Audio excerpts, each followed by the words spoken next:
अब पाकिस्तानी कौम को फैसला करना है कि कौम ने आइन के साथ और कानून के साथ चलना है, या ये चंद अनासर, गुंडे अनासर जिन्होंने पूरे मुल्क को यरगमाल बनाया हुआ है, ठीक है, उनके कहने पे चलना है।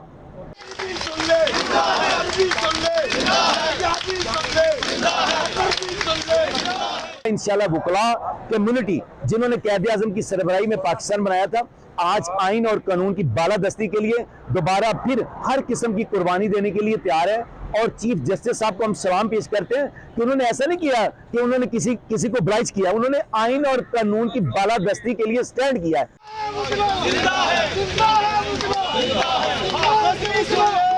2007 की तरह अब फिर डिफाइनिंग मूवमेंट आ चुके हैं और 2007 में भी वकला ने यह साबित किया था कि वो अदलिया की आज़ादी के लिए और अदलिया की बहाली के लिए हर तरह की कुर्बानी देने से दरेग नहीं करेंगे। अभी चीफ जस्टिस साहब के पास जा रहा हूँ, यही रिक्वेस्ट करना है कि इन्होंने सारे एंट्री ब्लॉक किए हुए हैं, पूरा इस्लामाबाद जो है वो गजा बना दिया है। ये कोई बात है करने वाली? अगर वकील ही सुप्रीम कोर्ट में नहीं आ सकते, अदालतों में नहीं आ सकते, तो कौन आएगा?